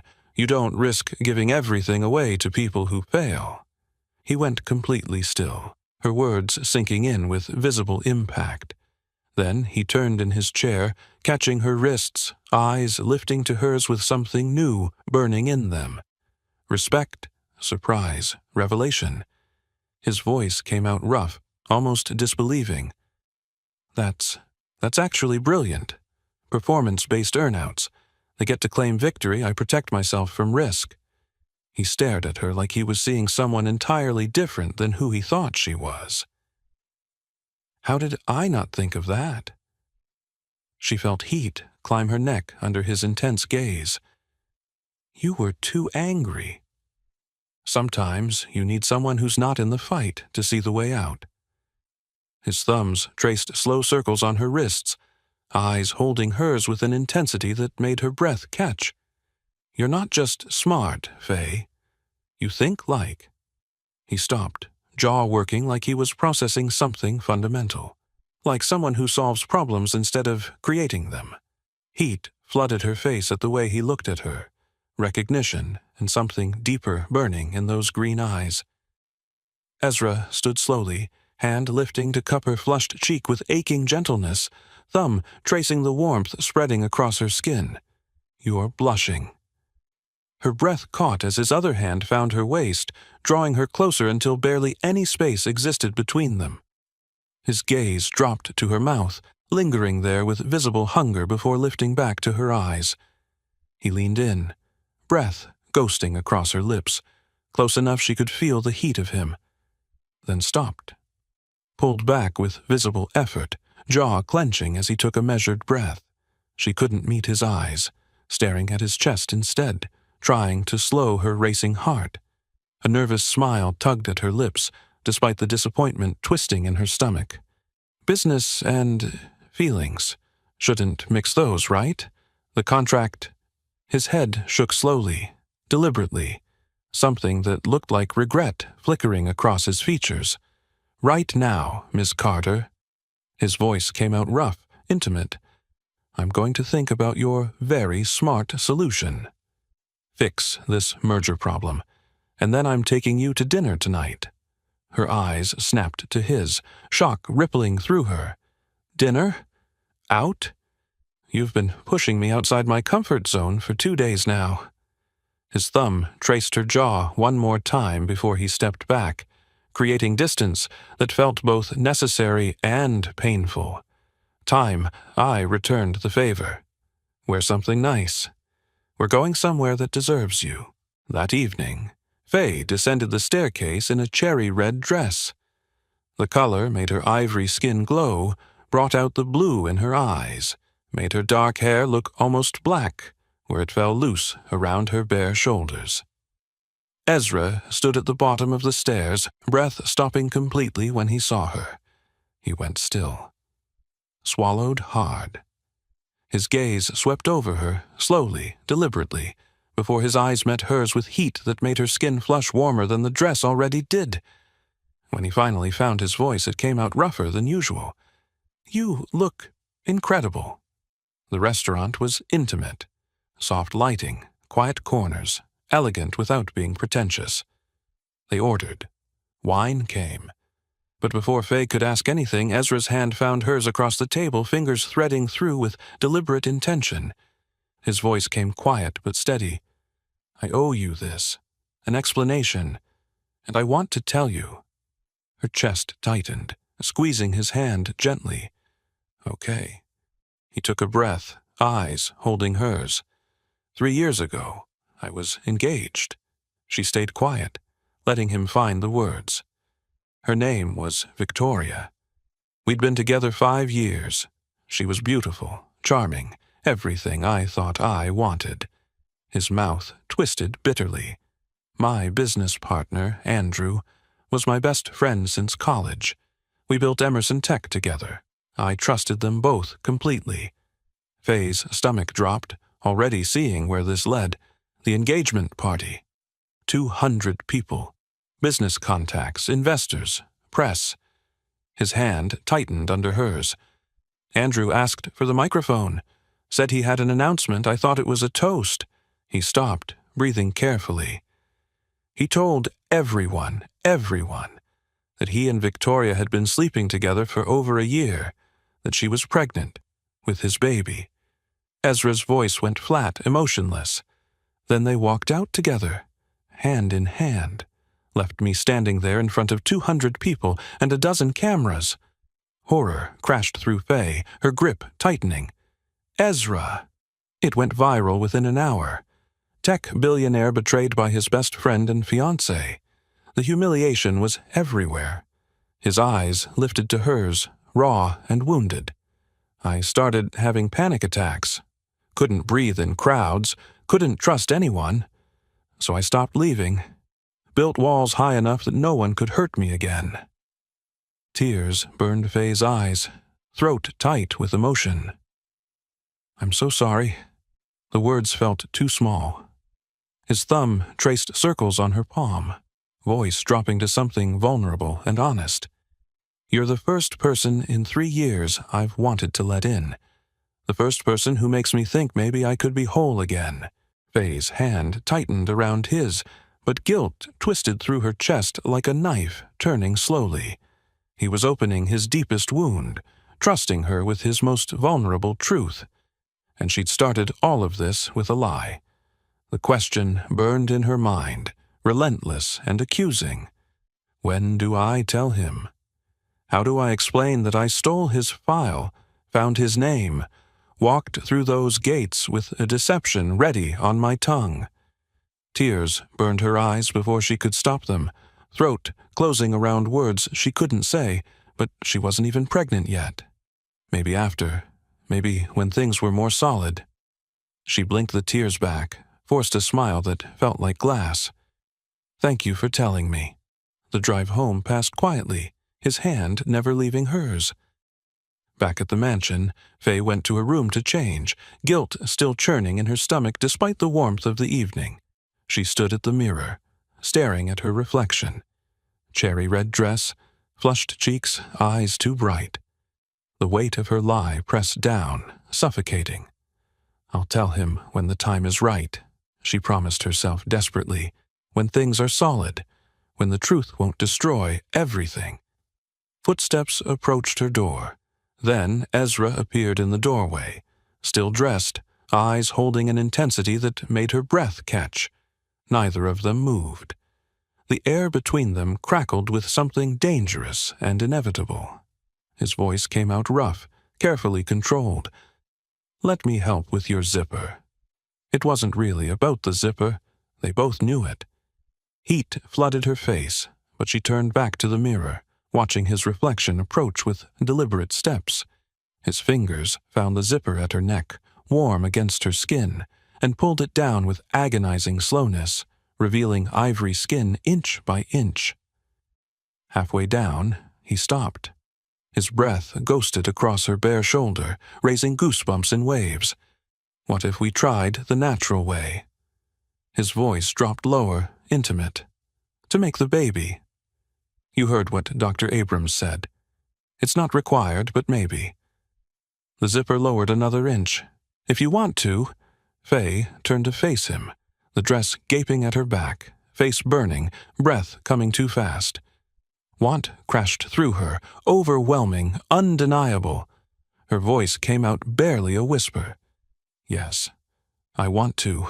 Shock flickered across his features for a heartbeat before hunger replaced everything else. She rose on her toes, hands finding his face with trembling fingers, and kissed him. The world exploded into sensation and heat. His arms wrapped around her immediately, lifting her against him, as his mouth claimed hers with weeks of restrained desire finally unleashed. He walked her backward to the bed, laying her down with careful urgency, his body covering hers as the kiss deepened, turned desperate and all-consuming. His hands found the zipper, pulling it the rest of the way down, the dress sliding off her shoulders as heat built between them. Overwhelming, perfect, terrifying in its intensity. Clothing disappeared in a blur of movement and touch. Skin met skin, warm and electric. His mouth traced fire down her neck, across her collarbone, lower still, tasting her like she was something sacred he'd been denied too long. She arched into him, hands tangling in his hair, every nerve ending alive with want that made thinking impossible. He moved over her, mouth finding hers again as his hands explored with reverent hunger, learning every curve, every place that made her gasp. His lips traveled across her ivory skin with deliberate slowness. His mouth found the sensitive spot below her ear, voice coming out rough and wrecked, words ghosting hot against her skin. "Faye, your body is like heaven. I can't stop touching you, breathing you." Faye's breath came in ragged gasps, her body rising and falling beneath his touch, heat coiling tighter with every caress. She was drowning in sensation, in him, in the way he looked at her like she was the only thing that existed. He positioned himself above her, breath ragged, body tense with barely restrained need, her hand pressed against his chest, stopping him, voice coming out breathless but urgent. "Ezra, wait. Please." He froze immediately, every muscle going taut with concern and barely restrained desire. His hand lifted to cup her face, thumb brushing across her lips with aching gentleness, breath coming hard and fast. "Tell me what you need, whatever you need." She swallowed, meeting his eyes despite the vulnerability flooding through her. "Be gentle. I've never—" He went completely still, processing her words with visible shock rippling across his features. What? Understanding crashed across his face, followed by conflict so raw it hurt to watch. He pulled back slightly, burying his face in the curve of her neck, breath coming hard against her skin. "I can't. This isn't fair to you." His voice came muffled, rough with emotion and restraint. "You've never been with anyone, and I'm going to—" "What?" "Get you pregnant. Put a baby inside you without you ever knowing what it's like to just be with someone?" He lifted his head, eyes meeting hers with something that looked like pain. "I don't think I've ever met anyone as innocent as you, Faye." His mouth found her ear, words ghosting hot against sensitive skin in a whisper that made her shiver. "I can't do this to you. It's not right." But Faye was still breathing hard, body arching beneath his, and she turned her face until her lips brushed his, voice coming out fierce and breathless. "Ezra!" He froze, waiting. Her mouth found his ear, mimicking his intimacy, body lifting toward his with clear intent. "I want you inside me. Make me pregnant, right now." Ezra's control shattered, completely. He kissed her fierce and deep and gave her exactly what she asked for. Morning light filtered through the curtains, warm and soft. Faye woke wrapped in Ezra's arms, his chest pressed against her back, breath even and steady against her neck. She shifted slightly. He stirred, arm tightening around her waist, pulling her closer. She turned in his arms to find him already awake, green eyes watching her with an intensity that made her breath catch.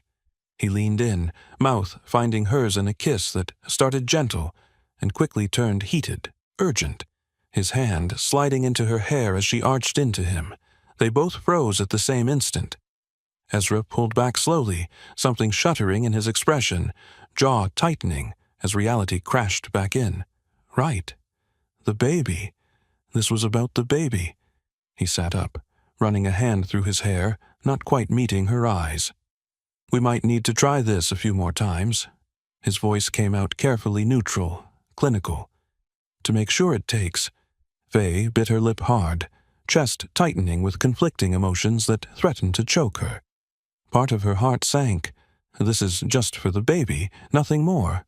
While another part, the part that remembered last night's heat and connection, wanted more with an intensity that scared her. She nodded, not trusting her voice. Ezra stood reaching for his clothes with movements that felt like retreat. "Josh comes home tomorrow, right? Tomorrow afternoon." Her voice came out smaller than intended. "Good."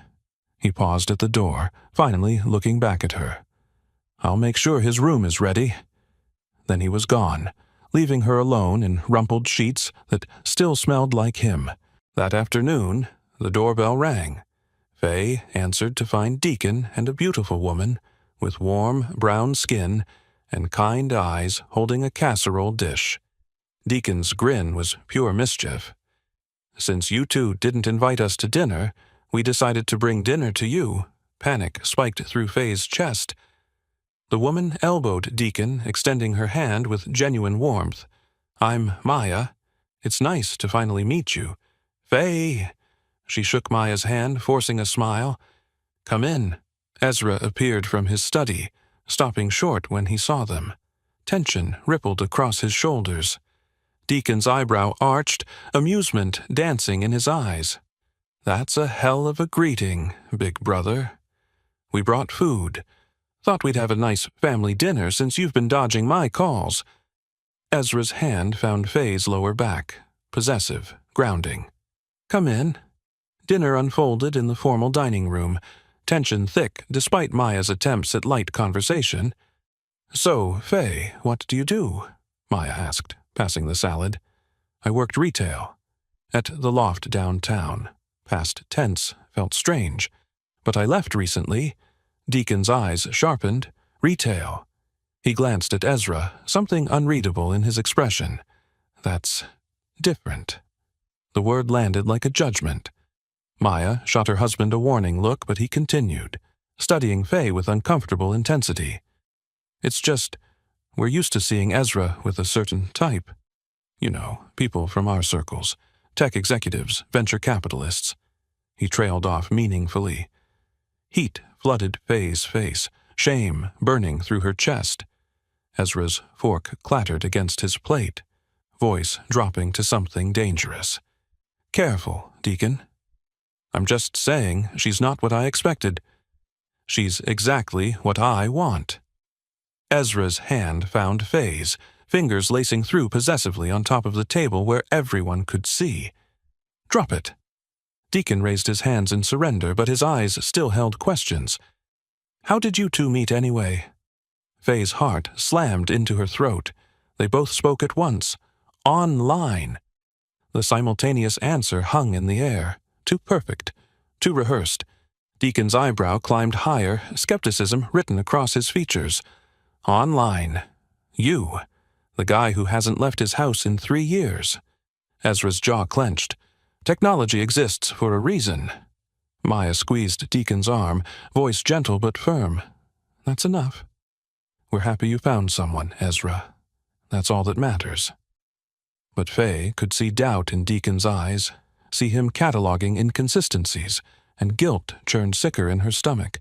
After dinner, Maya pulled Faye toward the living room with questions about the house, leaving the brothers alone in the hallway.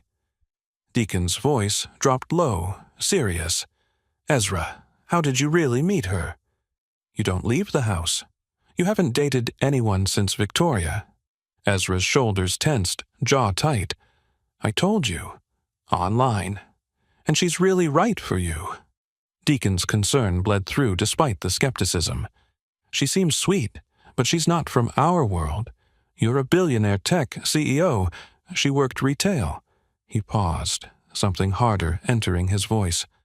"After what Victoria did, after how calculated that was, don't you think—" "Faye is nothing like Victoria." The words came out fierce, absolute. "How do you know?" Deacon challenged. "You barely know her. What if she's after—" "She's not." Ezra cut him off, hands fisting at his sides. "She's different. Real. And if you can't see that, then this conversation is over." After Deacon and Maya left, silence pressed down on the mansion like a physical weight. Ezra stood in his study, staring at nothing, his brother's words circling in his mind like vultures. "She's not from your world. What if she's after your money? After what Victoria did, he should care about that. should be calculating risk, protecting assets, building walls. Instead, all he could think about was the way Faye bit her lip when nervous, how her eyes lit up when she talked about finishing school, the soft sound she made when he kissed her neck. Deacon was right about one thing. They came from different worlds. She'd worked retail while he closed billion-dollar deals. She knew struggle while he'd never worried about money a day in his life. But she was smart. Solved his merger problem in 30 seconds when he'd been stuck for hours. She was kind, took care of him without asking for anything in return. And she was real in a way no one in his world had ever been. His chest tightened with realization he'd been fighting for weeks. I'm falling for her. No, worse than that, I'm already gone. This wasn't supposed to happen. This was a business arrangement, a contract, an exchange of services for money and a child. Love wasn't part of the deal, but his heart didn't give a damn about contracts. He found himself watching her the next day from his study window. Faye stood in the garden with Josh, helping him walk slowly along the stone path, her hand steady on his arm. Sunlight caught in her dark hair, making it shine almost blue-black. She laughed at something Josh said, and the sound carried through the glass, bright, genuine, unguarded. Ezra's chest tightened with an ache that had nothing to do with pain and everything to do with want. She wore jeans and a simple white shirt, nothing remarkable, but the way she moved, graceful, careful with Josh, patient, made his pulse kick harder than it should. When she glanced back toward the house, those pale blue eyes scanning the windows, his breath caught in his throat like he was 17 again instead of 39. This isn't the deal. This wasn't supposed to happen. The contract was clear. Baby, money, transaction complete. Nowhere in those pages did it say anything about falling so hard he couldn't think straight, couldn't focus on work, couldn't stop imagining a future where she stayed not because of money or obligation, but because she wanted him. His phone buzzed with emails demanding attention. A merger closing tomorrow. Stock prices. Board meetings. None of it mattered. All he could see was Faye smiling in his garden, holding his future child in her body, or trying to, and the terrifying realization that losing her would destroy him worse than Victoria ever had, because Victoria had wounded his pride. Faye would shatter his heart. The difference felt monumental, dangerous, inevitable. Tonight. He'd go to her tonight. Not for the baby, for himself. For this aching need that made every rule he'd built dissolve into nothing. That night, Ezra found her in the living room reading. Without a word, his hand extended toward her, invitation and command wrapped into one gesture. Faye looked up, something in his expression making her stomach flip. She placed her hand in his. He pulled her to her feet and led her upstairs. Once inside their bedroom, he turned to face her, backing her against the closed door. His forearm braced beside her head, eyes roaming her face with hunger barely leashed. His voice came out low, rough. "Do you have any idea what you do to me? I can't focus, can't work, can't think about anything except this." Her breath caught. His free hand found her hip, grip tightening as he leaned down until his mouth hovered near her ear. "Every time I touch you, it gets worse. Not better. Worse." Then his mouth claimed hers, demanding, consuming, and thinking became impossible. He lifted her, her legs wrapping around his waist as he carried her to the bed. They collapsed together, his weight pressing her into the mattress in a way that set every nerve ending on fire. This time was different, rougher, more demanding. His teeth grazed her neck, hands gripping her thighs with bruising intensity as he pulled her closer, harder, deeper. The sounds filling the room were raw, gasps, groans, her name torn from his throat. When pleasure finally crested, it crashed over them both with devastating force. Silence settled afterward, broken only by ragged breathing. Ezra rolled onto his side, pulling her against his chest. His fingers found the delicate silver necklace at her throat, the one she never took off. He traced the chain slowly, then his hands moved to the clasp. Faye went still, pulse jumping. The necklace came away. He set it on the nightstand, then turned back to her, palm cupping her bare throat. His thumb traced her pulse point. Steady pressure, possessive. Their eyes locked in the darkness. He's trusting me. The thought slammed through her with suffocating force. After everything Victoria did to him, he's choosing to trust me. And I've been lying from the beginning. Guilt twisted sharp between her ribs. I have to tell him. Soon, but not tonight. His hand remained warm against her throat, and she leaned into that touch even as the lie burned in her chest. Morning sunlight flooded the dining room.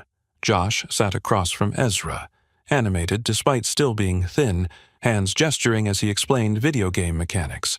Ezra leaned forward, coffee forgotten. Wait, so the entire economy is player-driven? Completely. No NPC vendors. Everything. Weapons, armor, food. Players craft and sell. Josh's eyes sparkled. Basically, capitalism simulator disguised as fantasy. Ezra's mouth curved. Not quite a smile, but close. Sounds more realistic than most business models I've seen. Josh laughed, bright and unguarded. Faye watched them, something swelling in her chest until breathing became difficult. Her gaze drifted to Ezra, morning light catching in his dark hair, shoulders relaxed, softness around his eyes when he looked at Josh. Warmth spread through her like honey, slow and inevitable. Her pulse kicked harder. Skin felt too tight. The thought whispered through her mind, wrapped in longing she couldn't suppress. Every day you become more essential. Every day forgetting this arrangement was temporary becomes impossible. Later that morning, Mrs. Brennan cleaned the study while the three of them remained in the garden. The desk drawer stuck. Papers spilled out. She gathered them quickly. Her hands stopped. A brochure from a surrogacy agency tucked between business files. Mrs. Brennan's fingers tightened on the glossy paper, gaze lifting to the window where Faye laughed with Josh and Ezra, her hand resting on Ezra's arm, with casual intimacy that made the housekeeper's jaw clench. "Who are you, really?" The words came out quiet, cold. She pulled her phone from her pocket, photographed the brochure with deliberate care, and a thin smile touched her lips. Whatever came next, she'd made sure someone who cared about Ezra's well-being would know the truth. That afternoon, Ezra found Faye in the library, laptop balanced on her knees, his hand extended toward her. She looked up, placed her hand in his, and followed him to the study. He pulled up something on his computer, gesturing her closer. "Come here." The screen showed online university programs, computer science, information systems. Her breath caught. His hand found the small of her back. "You said you wanted to finish school." Emotion tightened her throat. The mother of my child should stand on her own 2 feet. His voice came firm, absolute. Should have her own career, her own independence, not because she has to, but because she wants to. Tears burned behind her eyes. "I've already looked into financial aid, transfer credits, enrollment deadlines." His gaze held hers. "If you want this, I'll make sure it happens." She threw her arms around his neck, burying her face in his shoulder. Inside her chest, words she couldn't say burned like fire. Outside, she whispered only, "Thank you." His arms wrapped around her waist, pulling her closer. Sunlight streamed through windows. The future felt almost possible. Ezra's phone shattered the moment. "Deacon, incoming call." His jaw tightened as he answered. "Yes, Deacon." Deacon's voice came sharp. "What's your deal with a surrogacy company?" Ezra went still. "Where did you hear that?" "Doesn't matter. Is that how you found Faye? Through some agency?" Disbelief bled through. "Jesus, Ezra, you hired a surrogate." Ezra's hand tightened on the phone, knuckles going white. "That's none of your business." "The hell it isn't." Deacon's voice rose, frustration sharp enough to cut. You don't leave your house for 3 years. Suddenly you're living with some girl who worked in retail, and now I find out she's a hired surrogate. This is my business, Ezra. You're my brother. Stay out of it." The words came out cold, dangerous. Faye stood frozen by the desk, ice spreading through her veins as she listened to her world unravel in real time. Deacon wasn't finished, voice dropping to something harder. "Don't get serious with her. Don't do this to yourself. She's taking your money to carry your baby. That's the relationship. Getting emotionally involved with someone you're paying to get pregnant is insane."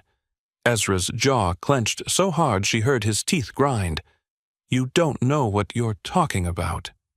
"I know you're going to get hurt."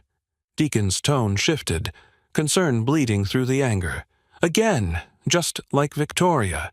You're setting yourself up for the same betrayal, and I can't watch you go through that a second time.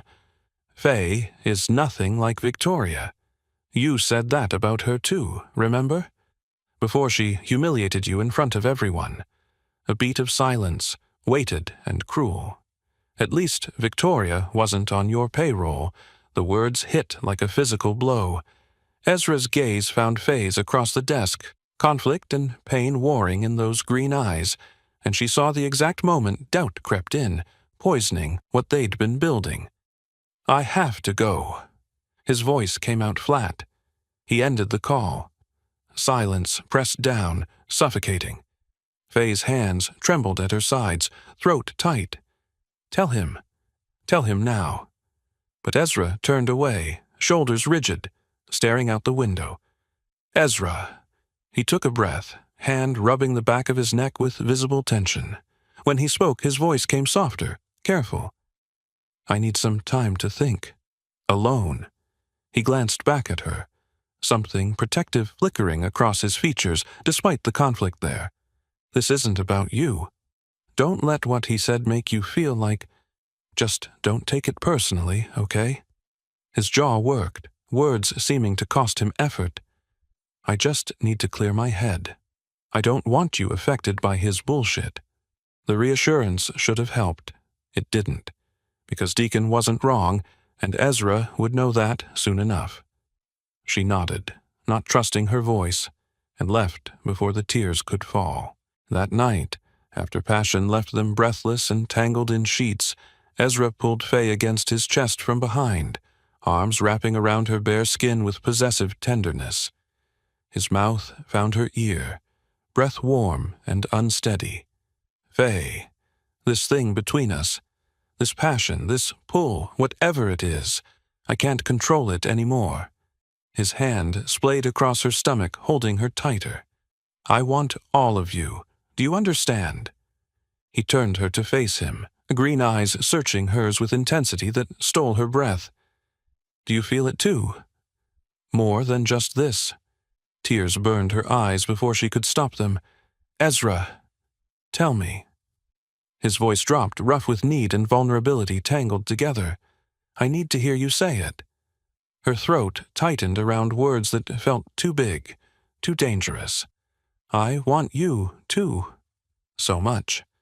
Something shifted in his expression, relief mixed with determination. He stood, pulling on jeans with quick movements, then extended his hand toward her. "Come with me." Confusion flickered through her as she slipped on her nightgown, but she placed her hand in his. He led her down the hallway to the locked door, stopping just outside with his hand on the handle. His gaze found hers, jaw tight with emotion barely leashed. "I don't want secrets between us anymore. You need to see what's in here." The door opened. Faye stepped inside, breath catching. A large oil painting dominated one wall. Victoria. Beautiful, ethereal, captured in brushstrokes that showed both technical skill and intimate knowledge. Photographs scattered across a desk. Engagement party. Victoria laughing, Ezra smiling in ways Faye had never seen. Newspaper clippings from 3 years ago, headlines screaming betrayal and humiliation. Shock rippled through her as she moved deeper into the room, taking in every piece of a past Ezra had locked away. Her fingers traced the edge of the painting, reverent despite the ache building in her chest. "You painted this?" He nodded, standing in the doorway like he couldn't quite enter, arms crossed defensively. "Yes." She turned to look at him, emotion thick in her voice. "I didn't know you could paint like this." His mouth twisted into something that wasn't quite a smile, bitter and self-deprecating. "Only things that cause me pain, apparently." Faye's heart squeezed. He moved into the room finally, closing the distance between them, and pulled her into his arms with careful intensity. "This room existed, so I'd remember. Remember the pain. Remember never to trust anyone again. Remember to keep everyone at a distance where they couldn't hurt me." His voice dropped lower, face pressing into her hair. "But you changed me. Healed something I thought was broken beyond repair." He pulled back just enough to meet her eyes. "Tomorrow, I'm clearing this room out. I'm done with it. Done living in the past." Tears spilled down Faye's cheeks, guilt and love and terror crushing her chest until she couldn't breathe. "Ezra." "I?" The words lodged in her throat, confession burning on her tongue. "I need to tell you. I need to tell you everything." He kissed her before she could finish, mouth claiming hers with desperation and promise tangled together. When he pulled back, his eyes held hers with devastating certainty. "I love you, Faye." The words hit like a freight train, stealing whatever breath she had left. "Pregnant or not, baby or no baby, I want you. Just you." His thumb traced her jaw with aching gentleness. "Do you understand?" This stopped being about a contract weeks ago. Sobs broke free despite trying to hold them back, emotion overwhelming every defense she'd built. He lifted her into his arms, carrying her back to their bedroom, and the weight of her lie pressed down heavier than ever before. "Tomorrow," she promised herself desperately. "Tomorrow, I'll tell him everything, before this goes any further." But deep down, she knew tomorrow might already be too late. 15 days passed, like a dream Faye never wanted to wake from. Mornings began with Ezra leaving for the office, suits and briefcases and goodbye kisses that lingered longer than necessary. Josh headed to school, with energy that would have seemed impossible weeks ago, color back in his cheeks, laughter coming easy again. Faye enrolled in her computer science program, splitting time between online coursework and campus twice a week. The future stretched ahead with possibility that felt almost real. Evenings belonged to dinners where they talked about everything and nothing. To Josh, teasing them about being gross. To Ezra's hand finding hers under the table like he needed the contact to breathe. They were a family. Imperfect. Complicated. Real. Until Faye's period didn't come. 3 days late became 5. Morning nausea hit without warning. Exhaustion pulled at her bones despite sleeping 10 hours. Her hand trembled as she stared at the calendar, hope and terror warring in her chest. The drugstore test sat on the bathroom counter, 2 pink lines stark against white plastic. Pregnant. Joy exploded through her chest, bright, overwhelming, impossible to contain.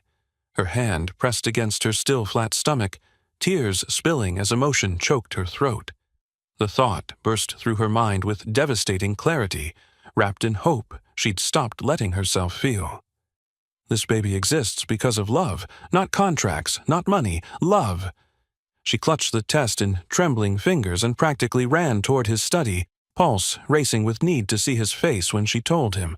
To watch joy replace the careful control he wore like armor. She reached for the door handle.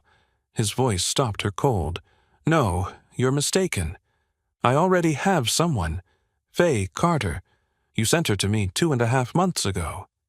Ice flooded her veins, hand freezing mid-reach. A woman's voice filtered through, professional and apologetic. "Mr. Emerson, I'm so sorry for the confusion. We have no surrogate candidate by that name in our system. Are you certain she came through our agency?" Silence stretched, terrible and absolute. Then Ezra's voice came again, slower, dangerous, What do you mean you have no one by that name? Faye's lungs forgot how to work, breath trapped somewhere between her ribs and her throat. The woman continued, confusion evident in her tone. We have detailed records of all our candidates, Mr. Emerson. I've searched our entire database. No Faye Carter has ever been registered with Surrogacy Solutions. That's impossible. Ezra's voice came out flat, controlled in a way that made dread pool in Faye's stomach. She had paperwork, documentation. She knew details about the arrangement that... He stopped. Understanding crashed through the silence like shattering glass. Thank you for clarifying. I'll handle this from here. The call ended with a click that echoed too loud. Faye stood paralyzed outside the door, the pregnancy test cutting into her palm where she gripped it too tight. Her vision tunneled, edges going dark as panic clawed at her throat. The door opened. Ezra filled the doorway, face drained of color, eyes holding an emotion she'd never seen before. Betrayal so profound it radiated from every line of his body. His gaze dropped to the test in her hand, registered it, lifted back to her face. Who are you? The words came out quiet, deadly. Who the hell are you, Faye? Her mouth opened, but no sound emerged, throat closed around words that wouldn't come. He stepped closer, jaw clenching with visible effort at control. The agency didn't send you. They don't even know who you are. His voice cracked slightly despite the iron control he was forcing. So, I'm going to ask you one more time. How did you find me? Why are you here? Tears burned her eyes, spilling over before she could stop them. Ezra, The truth. The command came out harsh, unforgiving. Right now. All of it. Her hands trembled, the test falling from nerveless fingers to land on the floor between them, with a soft clatter that sounded deafening in the silence. Neither of them looked at it. His eyes bored into hers, demanding answers that would destroy everything. Her voice came out broken, desperate. They rejected me. I wasn't suitable. I was a virgin. Josh was dying and I had no options. Tears streamed down her face. I saw your file on the desk. Just your name and address. I took it. Shock rippled through him, followed by something that looked like physical pain. You stole my information, came here, lied. I was desperate. I didn't even know who you were, but you kept lying. His voice rose, control shattering, for months. While I trusted you, He stopped, jaw clenching. She reached for him. Ezra, please, don't touch me. He jerked away. The rejection cut like a blade. I was going to tell you, she whispered, but I was afraid of losing you. You never had me. His eyes blazed. The person I fell in love with doesn't exist. She was a lie. Everything between us was real. Get out. The words came quiet, final. Tomorrow. The contract is over. Everything is over. Ezra, I don't want to see you. Just go. He walked past her and disappeared, leaving her alone with a pregnancy test at her feet and her world in pieces. Faye stumbled upstairs, vision blurred with tears. Her hands moved mechanically, clothes into bags, toiletries, the few things that were hers. The pregnancy test slipped into her pocket, plastic edge pressing against her thigh. Pain wrapped around her chest, squeezing until breathing became a conscious effort. The words she'd never say burned in her mind like acid, destroying her from the inside out. Josh appeared in the doorway, confusion crossing his features when he saw the bags. Her voice came out rough, barely recognizable as she forced the words past the lump in her throat. We're leaving. Now. Pack your things. His mouth opened to protest, but her expression stopped him, something desperate and broken that made questions die unspoken. He disappeared to gather his belongings. 20 minutes later, they stood in the entrance hall with 2 bags between them. Faye's gaze drifted toward the study one last time, chest constricting with loss that felt like drowning. Somewhere in that house, Ezra remained, invisible but present in every painful breath. The truths she'd never speak aloud screamed in her head, tearing her apart with their weight and their permanence and their impossibility. The door closed behind them. 3 months crawled by like years. Faye moved through days in a fog. School, work at a coffee shop, doctor appointments she attended alone. Her stomach swelled with life while her heart remained hollow, carved out and empty. Josh asked about Ezra exactly once before her expression stopped the questions permanently. The $1 million sat untouched in her account for 2 weeks before she transferred every cent back with trembling fingers and no message attached. Money meant nothing without him. Ezra's mansion became a tomb. Work lost meaning. Food tasted like ash. Sleep brought dreams of dark hair and pale blue eyes that haunted him into waking hours. Deacon visited weekly, jaw tight with the same warning he'd given months ago. "I told you she wasn't right for you. That she'd hurt you." Ezra's response came flat, hollow. "You were right." But his brother's expression shifted. Something uncomfortable flickering across his features, shoulders sagging under invisible weight. "I was wrong too." The admission came reluctant, difficult. She returned the money. All of it. Someone after a payday doesn't do that. Silence stretched between them. Deacon's voice dropped lower, honest, despite clearly hating every word. "And the way she looked at you that night. I've never seen anyone look at someone like that. Not even Maya looks at me that way." He paused, meeting Ezra's eyes. "She loved you. Past the money, past the lies. She actually loved you." Ezra stood, jaw clenching, as he moved toward the door with movements that radiated dismissal. His brother took the hint, leaving without another word. But the words festered, rotting alongside the locked room he still couldn't clear and the necklace gathering dust on his nightstand. The truth crept in slowly, insidious, undeniable, devastating. Victoria had destroyed him because his pride mattered more than his heart. Faye destroyed him because his heart mattered more than his pride. And somewhere in that difference lived the answer he'd been too broken to see. Trust wasn't about perfection. It was about choosing someone despite their flaws, their mistakes, their desperate decisions made from love instead of malice. Faye had lied to save her brother. Victoria had lied to hurt him. One deserved forgiveness. The other never had. Rain hammered the pavement as Ezra stood outside Faye's apartment building at midnight, soaked through, ring clenched in his fist until metal bit into skin. He knocked. Footsteps approached. The door opened. Faye stood backlit by warm light, hair longer, face thinner, and 4 months pregnant. Shock stole his breath, froze his lungs, erased every practiced word. Her eyes widened, hand flying instinctively to her swollen belly, lips parting on an inhale sharp with surprise and fear tangled together. His gaze dropped to her stomach, lifted back to her face, and understanding crashed through him with the force of a freight train. Her voice came out small, broken, thick with tears already spilling. "I was going to tell you that day. When I heard you on the phone..." Emotion choked off the words. "You didn't want to see me. So I thought you wouldn't want this either."